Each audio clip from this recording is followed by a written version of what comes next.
Sagot ni Ogie Alcacid at Regine Velasquez sa issue na magdi-divorce sila. Nagsimula ang lahat noong Martes, August 20, 2024 nang kumalat ang isang post sa Facebook na nagsasabing naghain na ng divorce si Regine Velasquez laban sa kanyang asawang si Ogie Alcacid. Ayon sa nasabing post, nais di umano ng Asia Songbird na mapawalang bisa ang kanilang kasal dahil sa di umano'y pagtataksil ng kanyang mister. Ang balitang ito ay agad na umani ng maraming reaksyon mula sa mga netizens na nagdulot ng kontrobersya at mga tanong tungkol sa estado ng relasyon ng mag-asawa. Ngunit malinaw na isang fake news ang nasabing post. Una sa lahat, hindi pa aprobado ang divorce sa Pilipinas kahit imposibleng maghain ng divorce si Regine o sino mang Pilipino.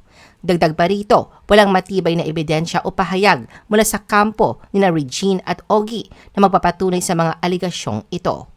Sa episode ng It's Showtime noong Sabado, August 24, 2024, naging espesyal ang araw na yon hindi lamang dahil sa isang production number para kay Ogie bilang pagdiriwang ng kanyang 57th birthday, kundi dahil din sa naging reaksyon ni Regine sa mga kumakalat na chismis.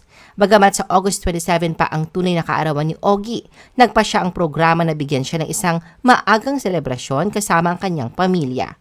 Matapos ang special number, inanyayahan ng mga co-host ng programa si Regine at ang kanilang anak na si Nate na sumampa sa entablado upang magbigay ng birthday message para kay Ogie. Unang nagbigay ng mensahe si Nate na sinundan naman ni Regine. Sa kanyang mensahe, ipinahayag ni Regine ang kanyang pagmamalaki at suporta sa lahat ng proyekto ng kanyang mister. Isa sa mga binigyang diin ni Regine ay ang kasipagan ni Ogie sa kanyang trabaho bilang producer at artist. Ipinagdarasal din ni Regine na hindi mapagod si Ogie sa dami ng kanyang ginagawa araw-araw mula sa pagpuproduce, pagsusulat ng mga kanta at patuloy na pagre-reinvent ng sarili at ng kanyang musika. Binigyang diin ni Regine na mahirap maging relevant sa industriya, ngunit naniniwala siya na nagagawa ito ni Ogie dahil sa kanyang tapang na magbago at umangkop. Ipinahatid ni Regine ang kanyang buong suporta at pagmamahal kay Ogie, kasama ang pagbati sa tagumpay ng kanyang mga proyekto. Matapos sa kanyang mensahe, hindi na nakapagtimpi si Regine at direkta niyang sinagot ang mga maling espekulasyon tungkol sa kanilang relasyon. Mariin niyang tinuligsa ang mga nagpapakalat ng balita na sila umano'y hiwalay na ni Ogie. Ayon kay Regine, hindi niya maintindihan kung bakit ang kanilang relasyon ang pinupunteriya ng mga tao ngayon. Mariin ding itinanggi ni Regine ang haka-hakang nagtaksil sa kanya si Ogie. Para sa kanya, hindi magagawa ng kanyang mister ang ganoong bagay dahil kilala niya itong mabait, marespeto at may takot sa Diyos.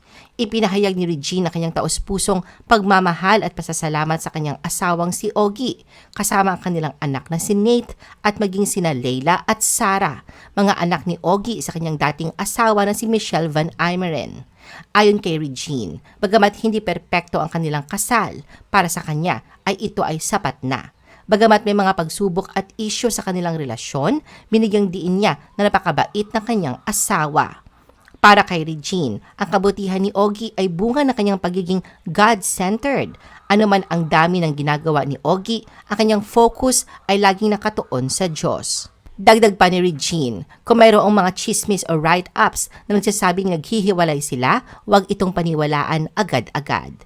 Hinihikayat niya ang mga tao na siyasatin muna ang katotohanan bago maniwala sa mga nakikita at nababasa online.